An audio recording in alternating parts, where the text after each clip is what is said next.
Yeah, so my topic today is all about, in a way, it's a lot about the world history and what's going on in the world today. It's entitled "The Soul of Humanity Evolves Through World Crisis."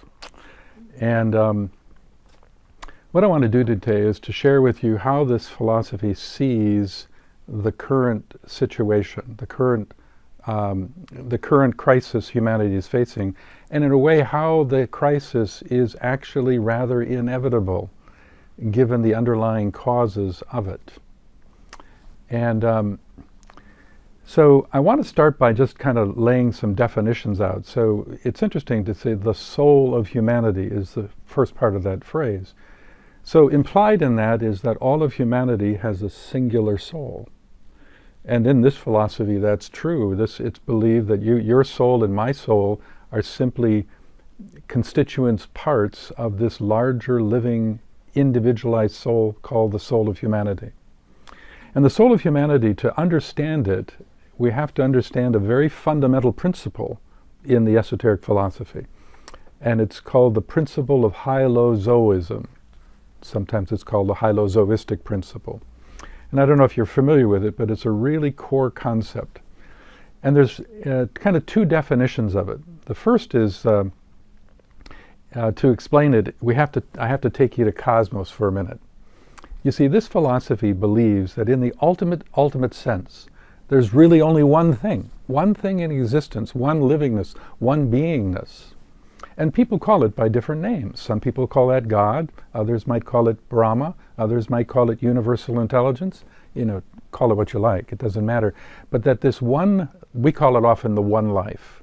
This one life incarnates itself in and as cosmos. It's the one becoming the many. And quite opposite of what the Abrahamic theologies of the West emphasize, where there's this long history of believing there's God and then this creation and a gulf between it. Esotericism says, no, it's not God and creation, it's God as creation. And God as creation is an entirely different paradigm for understanding yourself and your relationship to the greater whole. You see, in the ultimate sense, at the level of what we would call the monad, which is even beyond the soul, at that level you realize that you are the divinity you seek. In the ultimate sense, you are the divinity you seek because you're part of the one life. So that's one aspect of it. But hyozoism says this, that every unit of life is a cell within a larger living being. Every unit of life is nested within a larger intelligence. So I like to describe it this way. If I go as minutely as a cell in my hand, that cell in my hand is considered an entity. It has an infinitesimal amount of consciousness, and it's minor, but it's consciousness. And it's a being. And if you ever studied cellular biology, it's actually not that hard to imagine, because the cell is an amazing thing, really. But it's merely a unit within a larger system that represents me as a physical being. But you and I are beings within a larger entity, and that's the soul of humanity. And the soul of humanity has also a personality reflection of itself.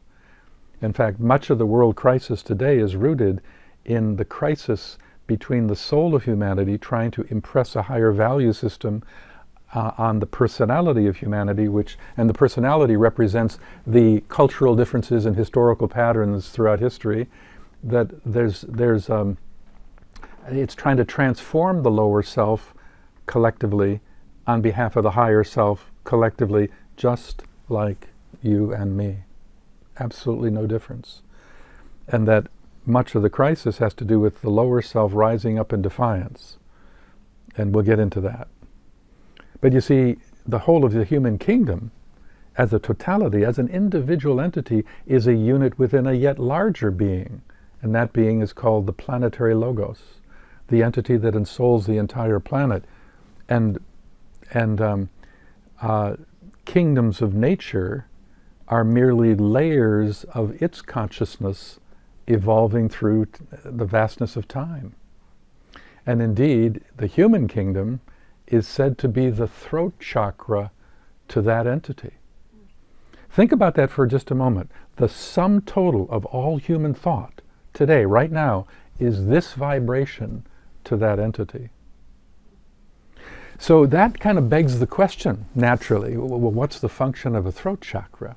Because to get at that very question is to get at the very nature of what it means to evolve consciousness through the human kingdom. The throat chakra in each of us individually is a great center of creative ideations. It's through the throat chakra that your soul seeks to shape new and progressive ideas that have the power to uplift and transform. And that's what the long-term goal of the human kingdom is to be the creative agency on behalf of the planetary logos. And that planetary logos is, for all practical purposes, a god to us, you know. If you're interested, the heart chakra of our planet is said to be the hierarchy of masters headed by the Christ. The crown chakra is Shambhala, you see. And yet the earth itself, which is a deity to us, is a unit within a yet vaster entity. And that entity is called the solar logos, the entity that ensouls the whole solar system. And in that context, our earth, which is a deity to us, our earth is a chakra to it. And it is said that our solar logos is nested within a vaster entity making up 7 stars, the so-called local group, and our solar logos is the heart chakra in that entity. And that entity is said to have a name. It's called the one about whom naught may be said. So what's the point of going further? But I think I will. What the heck? Let's go further. Let's skip a few levels, go all the way up to the Milky Way galaxy. Now we know the Milky Way galaxy, which is a spiral galaxy, and our solar system is one of 150 billion stars. That's 150 billion solar logi in one spiral galaxy, and that's an entity too. That's called a galactic logos. And now we know that there are millions of galaxies, and it's becoming even more evident with the Webb telescope thing, you know. So by the way, therefore, when you think of the magnitude of all of this, and if you have somebody come up to you and they say, I just had a deep meditation and I reached ultimate cosmic consciousness, all I can say is turn and run. Turn and run. I mean, not even the solar logos can make that claim, but here a human being is making that claim. What happens is when you're new to meditation, oftentimes you have these expansions of consciousness and the lower self misperceives it as allness, but it's not allness, it's just moreness. Eventually we mature into the incremental nature of evolution, but initially there's this big assumption that people make, you see. But that's hyozoism, and the other thing about it is it means that there's no place where life is not. So that means that everything, therefore there's no such thing as inorganic anything. Everything must be teeming with life if we could but see it. But we don't see it that way. How does the saying goes, in the mineral kingdom, God sleeps. In the plant kingdom, God dreams. In the animal kingdom, God stirs. And in the human kingdom, God awakens. I think that's how it's often discussed, you see. So hyozoism is a really important part, and I wanted to share that with you just so you understood why do we say there's such a thing as a soul of humanity. It's because of this hyozoistic principle, you see. Now, given that, the crisis of the world today is largely based upon 2 transitions that are happening simultaneously at this time in human history. One of them you're very familiar with, the transition from the age of Pisces to the age of Aquarius. You're familiar with that, and there's an overlap, and people debate that overlap, but a lot of people who study it, astrologers and so forth, feel it's about a 200-year overlap, and we're about in the middle of it, which means that, so that therefore the crisis is at one of its highest points right now in this long period of transition. The other is a rheological transition. We're moving from a 6th ray age to a 7th ray age. At the same time, we're moving from a Piscean age to an Aquarian age. So two major transitions occurring coincidentally at the same time. Now, what that does is that tends to condition the collective consciousness of humanity with two differing forces. Let's use the astrology for the moment. There's a huge number of people that are still being influenced by the vibrational effects of Pisces that is still conditioning and having an effect on the collective consciousness of humanity. And there's others that are recognizing and awakening to and identifying with the Aquarian vibration, also conditioning the mental plane.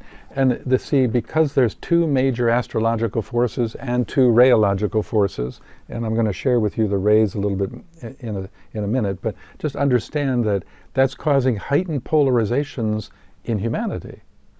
Naturally, if you're going to have two major systems conditioning the mental plane, it's expected that you're going to have some people identify with the old and others identify with the new. And the challenge is that the old is so strong, and the reason it's so strong is because it has the historical advantage.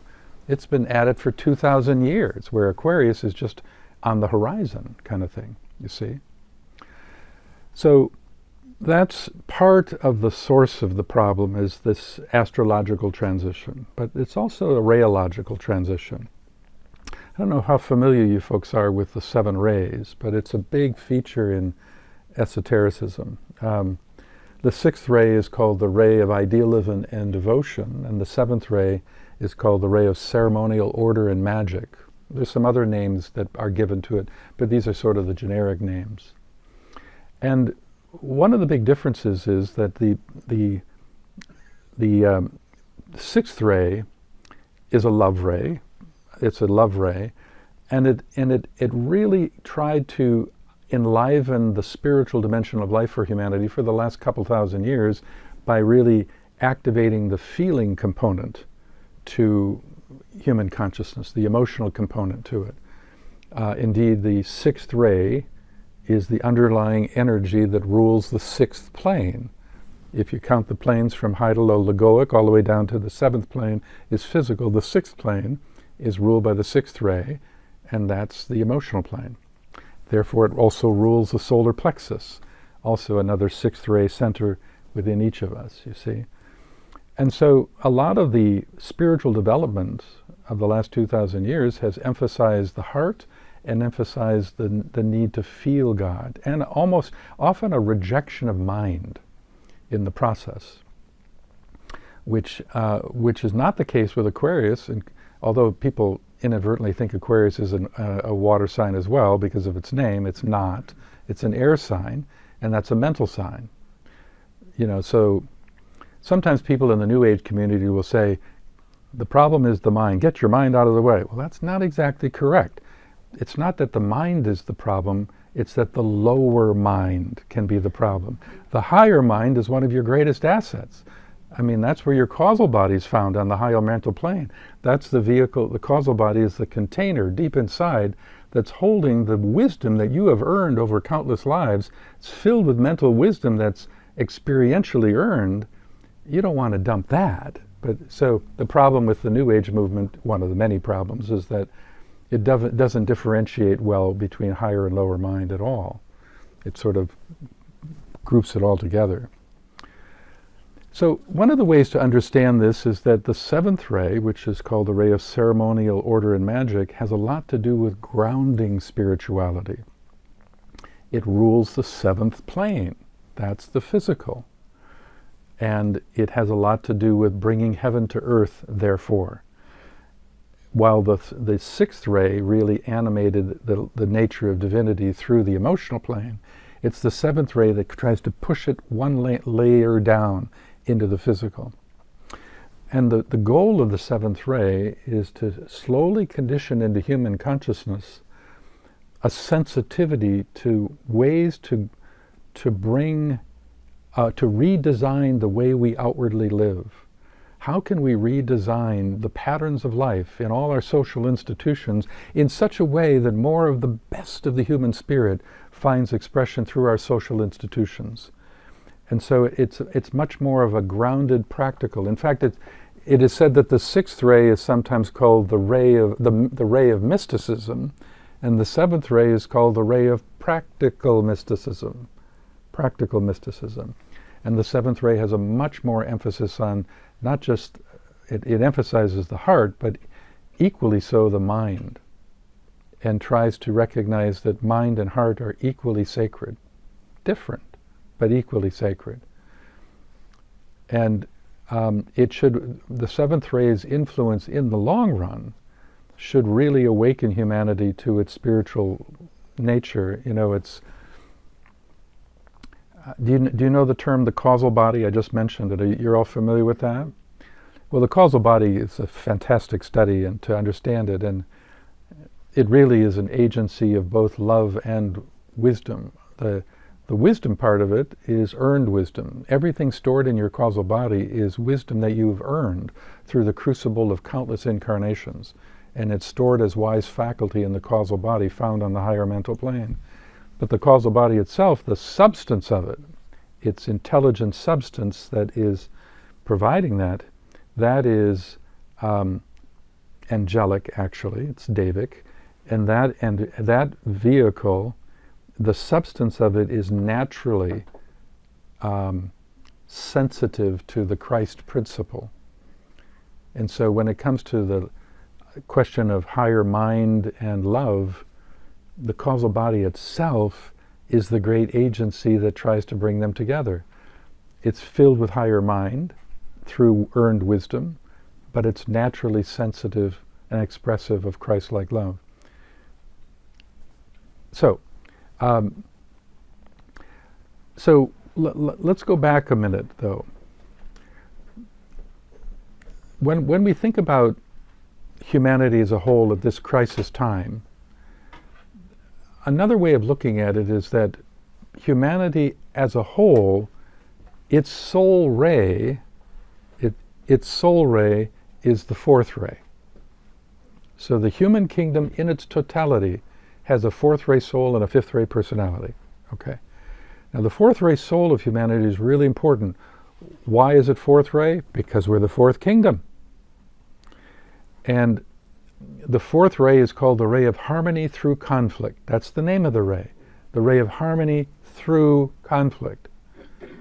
It's not called the ray of harmony and conflict. It's through conflict, it's through crisis, that life as it evolves through the human domain goes through crisis as a function of its evolution. It facilitates sort of chaos in order to achieve a higher unity kind of thinking. And the reason why that's the story in this kingdom and not other kingdoms, because there's a whole different dynamic of evolution that I could share with you if we had time, about how to understand the evolution of consciousness within the animal kingdom, the plant kingdom, or even the mineral kingdom. And of course there's three kingdoms beyond the human too. All of those are interesting, but it's the fourth kingdom that has this unique situation where conflict is actually part of it. And what's that about? Well, a bit of an understanding of how to understand the evolution of human consciousness leading ultimately to enlightenment. Okay? You know, in this philosophy, it's understood that for thousands of incarnations, the soul has always been in the causal body. The soul has always been in the background. It sits at the higher mental plane, and for thousands of lives, we are unconscious of it. Instead, the goal of evolution is to develop the lower self, and to eventually develop that lower self into what is sometimes called an integrated personality. An integrated personality means that the three parts of the personality, mental, emotional, and physical, are all integrated into a working, effective ego. And an integrated personality is a powerful player in the world. There's a lot of powerful integrated personalities right now playing out with no soul infusion yet at all. but I'm not naming names. Okay, it's not going to happen. Okay, but there's a lot of that going on right now. But but for all of us, there's that need to eventually develop your personality before you really start to come into your soulful nature. It's kind of like Maslow's hierarchy of needs. He basically said the same thing, right? Anyway, so when so there's comes a place in the evolutionary journey that we call the period of the awakening. There will be one incarnation for all of us where we go through the so-called awakening. For the first time, you awaken to the causal body for the first time. And it's quite a monumental event.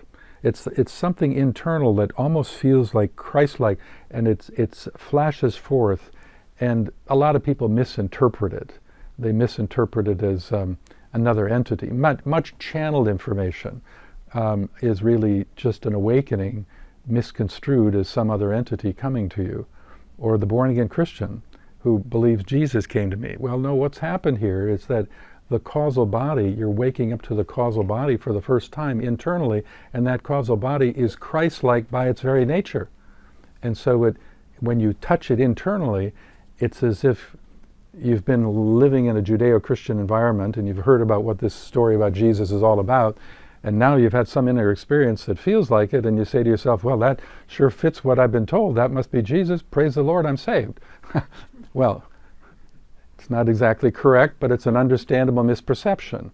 It's not that Jesus came to the born-again Christian, it's that they awoken to the Christ within themselves, which is the causal body itself.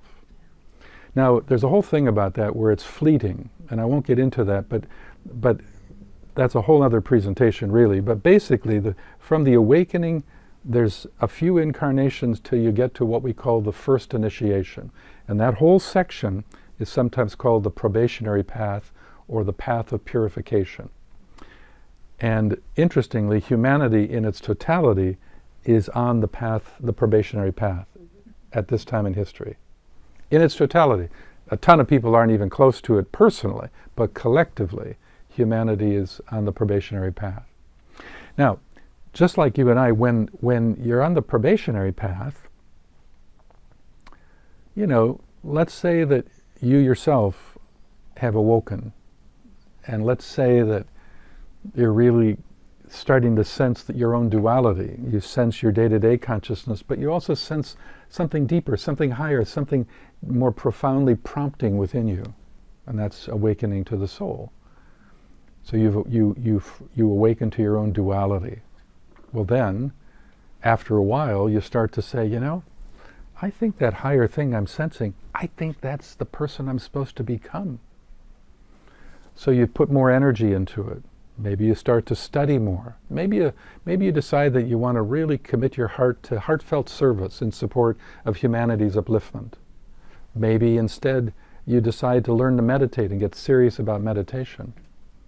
But then what happens is, you know, you're starting to really get serious with your spiritual disciplines, and all of a sudden the personality, the lower self, jumps in and says, not so fast, buddy. See, the lower self then says, you know, I've been running the show for thousands of lives. And now just because you hear this little faint voice, you think I'm going to let go of the reins? Forget it, says the personality, and a battle begins. It's a battle between the soul and the personality.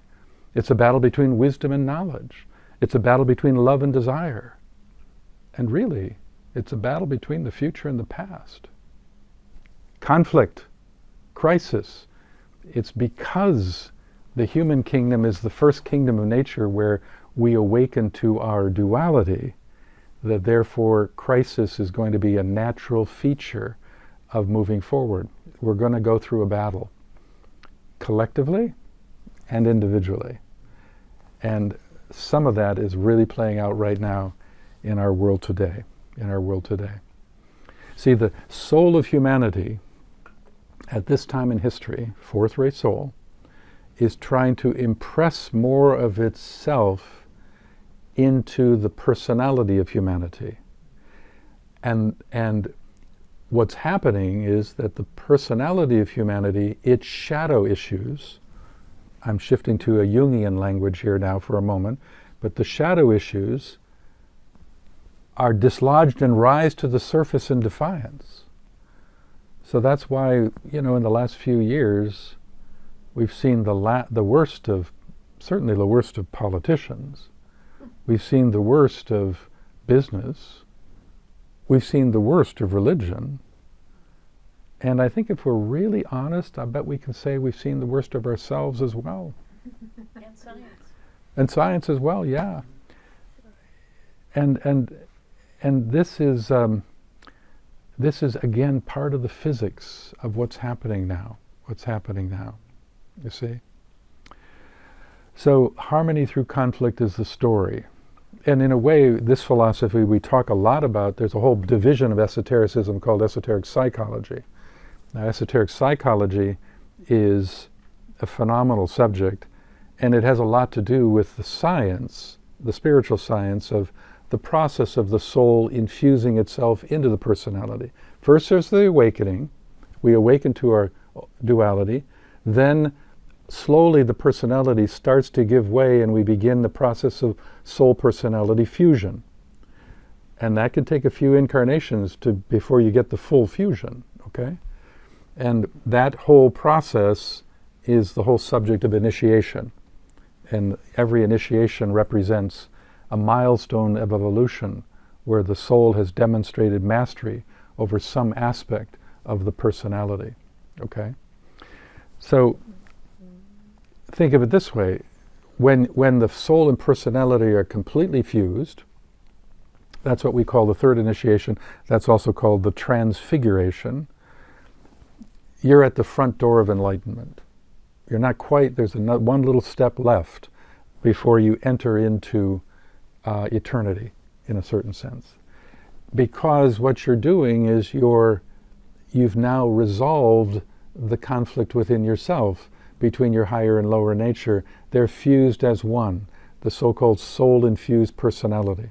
And when that happens, that means your whole lower self is now completely 100% subservient to your higher self. And you move from being what is called a disciple to what is called an initiate. And then there's a whole different evolutionary sequence that happens from there. In the case of the human kingdom, we're just talking about the possibility of taking this first initiation and hoping that humanity will learn how to be a disciple of its higher nature. That's what the word disciple means in esotericism. Yes, there are masters. We know that through theosophy. But there are also, it is said that the greatest master that you could ever follow is often the one least followed. And that's your own higher consciousness. That's your own soul. That's the greatest master to follow, first and foremost, okay? And now you've fused them as one. But in the meantime, for humanity, we're in that process of just beginning to try to fuse them together. And so there's going to be a lot of turmoil. And it's not like the crisis of the world and these shadow issues that have come up. It's not like they were just created. They've been around for decades and decades, but under the surface. You couldn't see them.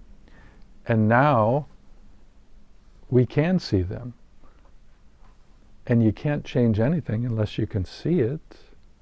In that light, it's actually a good thing. It's actually a good thing, you see? Are you all tracking me okay? Mm-hmm. Okay.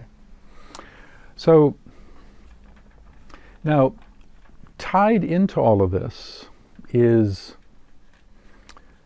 the idea that humanity is approaching the first initiation. Okay? Humanity is approaching the first initiation. Never happened before. And I want to share with you a little bit about that initiation and what its implications are, and how does it tie into the crisis today. And also I want to talk to you about what is called the new group of world servers, which is also called the forerunners of the light, and how all of this ties in. Humanity approaching the first initiation, the crisis period we're in as a function of that, and the role of the new group of world servers as an agency to help humanity across this difficult period. By the way, this period that we're in has another name. It's often called the period of the burning ground. The period of the burning ground, we're walking across hot coals. And we're talking about it collectively as a one humanity, you see? So tied to this is this subject of initiation for all of humanity.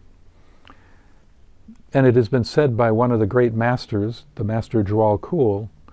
He said this, he says, crisis is a prelude to all major expansions of consciousness. Crisis is a prelude to all initiations. Welcome to the global crisis. And so the first initiation is often called the birth of the Christ within the heart. There's other names too. And so to explain it to you and what it means for all of humanity, I'm going to share with you how to understand it for an individual approaching the first initiation, and then extrapolate it to understand how does that same thing apply when we think about all of humanity taking the first initiation. So the first initiation is usually got two major aspects to it. The name itself, the birth of the Christ within the heart, speaks volumes of one of those, and that's love. Love, Christ-like love. You see, when a person has finished the probationary path and they are standing in front of the initiator to take the first initiation,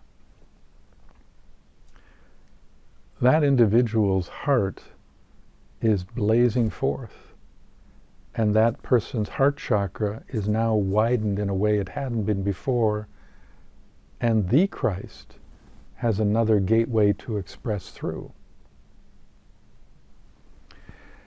And that quality of radiation of that kind of love through that individual leads that individual to really want to serve humanity. You know, there are many laws of the soul, 5 major laws of the soul, and the third law is called the law of service. Every human soul wants to express its wisdom and its love through the lower self. It wants to do that without the lower self getting in the way. There's the problem. And in so doing, it wants to make an uplifting contribution to something beyond itself. And that's service. And that's true with all of us. The causal body in each of us has that as an innate pattern within the causal body itself. So the first degree initiate is a person who, they may not know their spiritual purpose in the full sense, but what they do know is that they have this burning urge to commit their lives to serve and make a difference, an uplifting contribution. And it is said, and I'm going to use a quote here, a first degree initiate, quote, assumes the burden of the future, unquote. To assume the burden of the future is to assume responsibility to live your life as a force of upliftment in service to the betterment of the larger whole. And that is a very, very first initiation point of entrance into service, okay? The second part of this is the first initiation is also about, for an individual now, it's about demonstrating that the soul has taken dominion over the unbridled appetites of the physical instrument. The physical instrument. Remember, your personality is threefold, the threefold personality, mental body, emotional body, and physical body. Well, the first initiation has a lot to do with the idea that the soul has now mastered the appetites of the physical instrument, or has the upper hand, and also has developed a much more effective physical life expression in terms of how to live outwardly and how to coordinate activities, how to be much more effective. Interestingly, the first initiation is ruled by the 7th ray. And the 7th ray is the ray that has a lot to do with physical. You see, it all ties together. So, when we say, for instance, though, that the individual has become masterful of the physical appetites of the body, what we don't mean is, okay, no longer have a need to eat, no longer have a sexual life. No, it's nonsense. It's nothing like that. What it means is that even while those appetites are recognized as just a factor of physical existence, that while engaged in those appetites, a part of you, a higher part of you, maintains regulatory oversight over it, and you don't become captured by the appetite. Another part of you is much more kind of steering the ship, so to speak.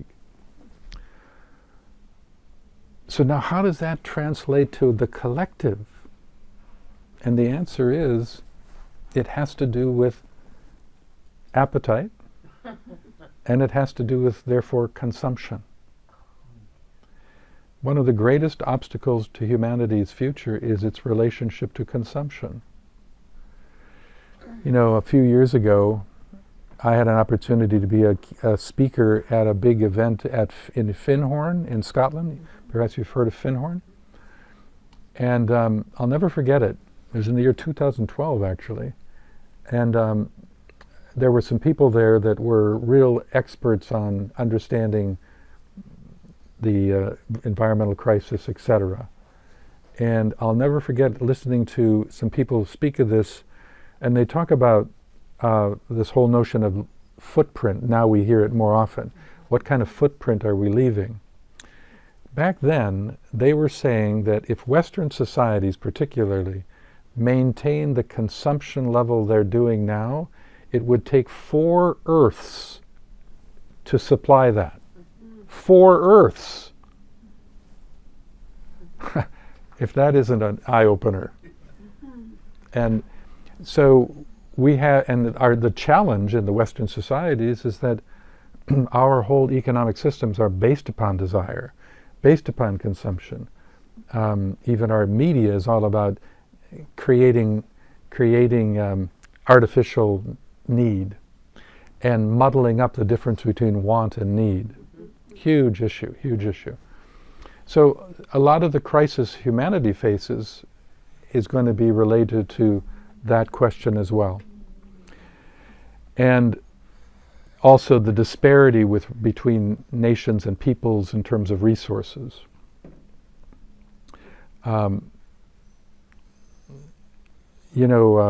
In this philosophy it's believed that there are 7 types of souls. Every one of us has a causal body that's governed by one of the 7 rays. I've been telling you about the bigger application of rays, like all of humanity, 4th ray, or the incoming 7th ray collectively. But all of us in this room, everybody, your causal body is being influenced by, or potentially influenced by, a particular ray. And to know your soul ray is to know the very reason for your being, not just in this life, friends, but for hundreds of lifetimes. But why I bring this up is because your soul is a member of an inner ashram. It's so interesting, often we hear the word ashram and we think of India. Go to the ashram, see the guru. And there's a lot of wonderful things that can happen in India. But guess what? That's not the ashram. The ashram is really not in India. It's actually here in Portland. No, I'm just joking.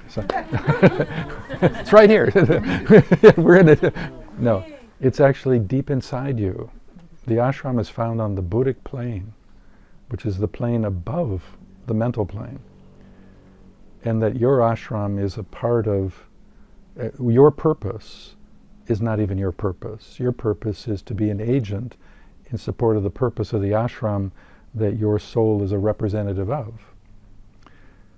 Well, there's one type of soul called a 3rd ray soul that is very important at this time of history, because the 3rd ray ashram is the ashram most associated with or responsible for the evolution of humanity's relationship to resources, economics, business. All of that is 3rd ray.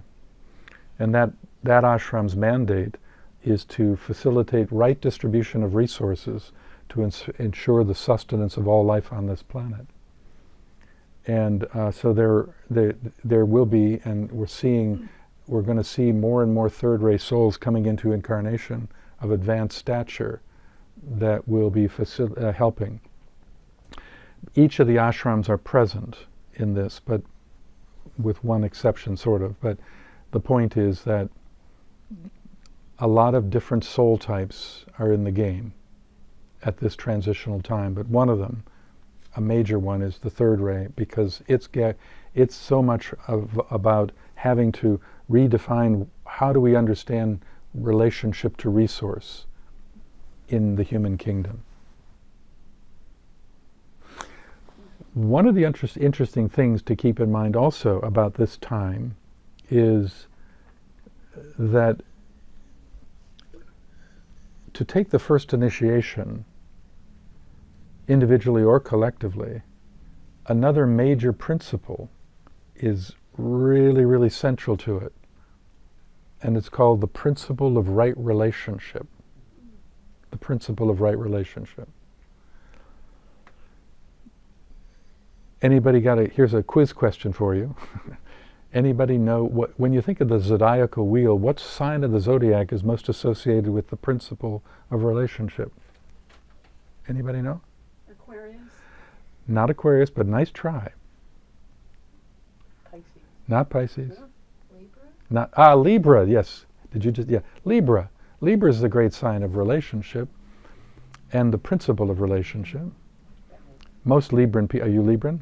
No. Okay, but most Libran people are very sensitive to interpersonal relationship, but the sign of Z is also much bigger than just interpersonal relationship. Because what's happening today is that humanity is struggling to understand how to be one. Mm-hmm. And if we don't figure that out pretty soon, we're in big trouble. Mm-hmm. But you see, there's no way we can really find our oneness unless we start seeing the world through the lens of what is right relationship. What is the right relationship that humanity should have with Mother Nature? What is the right relationship to have with money? What is the right relationship between a government and another government? What is the right relationship between a government and those it governs? What's the right relationship between religion and religion? Between men and women? On and on it goes. There's no way we can find our oneness but through right relationship. And yet the first initiation is about right relationship to ensure physical survival as a species. The first, it's not about right relationship when it comes to let's all feel the same way. It's not about right relationship, let's all think the same way. The feeling one is second initiation. We'll get that in a few hundred years. The other one's the third initiation. We'll get that in a couple thousand years collectively. Okay, so but it's all about physically how do we repattern things in order to ensure the sustenance of all life on this planet. So the sign of Libra is said to be one of the most important signs in support of the dawning Aquarian age. It's really important, really important. Now, very interestingly, tied into all of this is the importance of this year. In fact, I'm doing these weekend retreats on this subject, but we are told by the masters that every 25th year of a century, the entire hierarchy of masters, headed by the Christ, and even with the presence of Sanat Kumara. Do you know who that is? Sanat Kumara? Yeah. Sanat Kumara, to make it simple, Sanat Kumara is I don't want to get too complicated here. It's the consciousness of the crown chakra of our whole planet. Okay. Sanat Kumara is, let's put it this way, the Christ is a disciple to Sanat Kumara. The Christ, Sanat Kumara has many names in mythology. Sanat Kumara has been called the Ancient of Days, the Youth of Endless Summers, the Presence. It's also been called, in Judaism, it's called Melchizedek. If you heard that name, Melchizedek, All of that's Sanat Kumara. So Sanat Kumara is a whole, we could do a whole presentation on Sanat Kumara. But anyway, this is huge. And so once every 100 years, in one particular year, the 25th year of every century. I've been at this for 40-some years. I remember when I was starting to read Theosophy, and particularly I have a strong background in the Alice Bailey branch of Theosophy. I remember reading about 2025 and thinking, oh my God, that's huge. I wonder if I'll still be alive. Apparently I made it. This is a huge year right now for all of the masters to inwardly fuse their consciousness and begin to seed subtle intuitive thoughts into the higher mental plane in support of humanity trying to move forward for the next 100 years. And the group that they are most likely to impress first, because these are very subtle matters, is what is often called the forerunners of the light, or sometimes it's called the new group of world servers. So let me define that for you. The new group of world servers represents the sum total of all people on the planet today who have had some measure of awakening to their own soul nature, their own higher consciousness, who have likewise, because of that, are sensing a deepening sense of responsibility to dedicate their lives to service to humanity's betterment. And simultaneously, they're also recognizing that in order to do that more effectively, they've got to work on transforming some of the aspects of their lower self so that it's a more adequate instrument that the soul can use to do that. In total, that's called the new group of world servers. And they're in their millions now.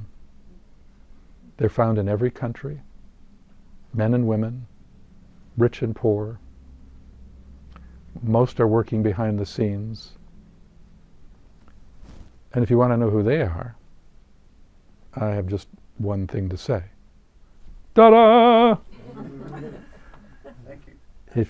If your hearts are ablaze with love, Christ-like love, if your mind is well stocked with wise ideations, and you really have committed your life to service, you're a member of the new group of world servers. And most people are unconscious of their membership.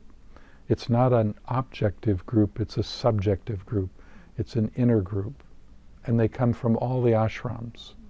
All the ashrams. And we were told that from 1945 to 2025, that's called the stage or the era of the Forerunner. The era of the Forerunner. 2025, right now. This is it, friends. This is it.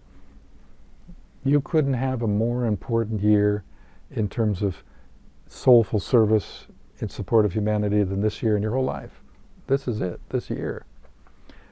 So just realize the magnitude of the moment, the magnitude of the moment.